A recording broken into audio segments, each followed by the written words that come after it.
In today's video, I'm going to teach you how to delete your Grok account. By the end, you'll know exactly where to click, what to expect, and how to confirm the deletion safely. Quick heads up before we start. Deleting your account removes your Grok data, and while there's a short window to restore it by logging in again, after that period, it's gone for good. Make sure you have access to the email on your account since you'll need it to confirm. Begin by opening your browser and searching for Grok AI. From the results, click the official Grok AI site to land on grok.com. Once you're on the home page, look toward the bottom left corner for your profile icon. Go ahead and click it to open your account menu.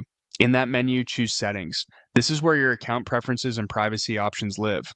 Inside Settings, locate the section called Data Controls.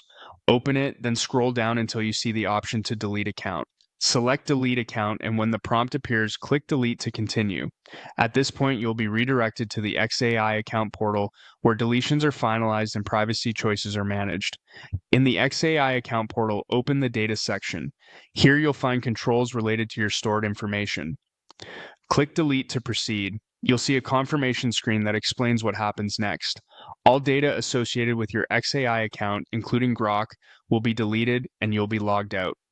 There's a 30-day grace period during which you can restore your data simply by logging in again.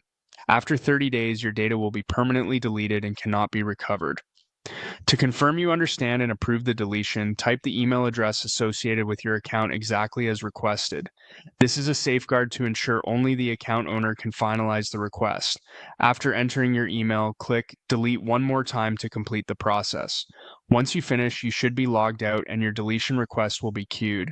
If you change your mind within 30 days, log back in to automatically restore your data. If you don't return within that window, the deletion will complete permanently. A few quick tips to avoid hiccups. If the profile icon or settings look different, you might be on mobile or a different theme. Look for your avatar or a menu button in the corner. Consider exporting anything you need before starting. And if you have active billing through another platform, check your subscription settings separately so you're not charged after deletion. That's it, you've successfully deleted your Grok account.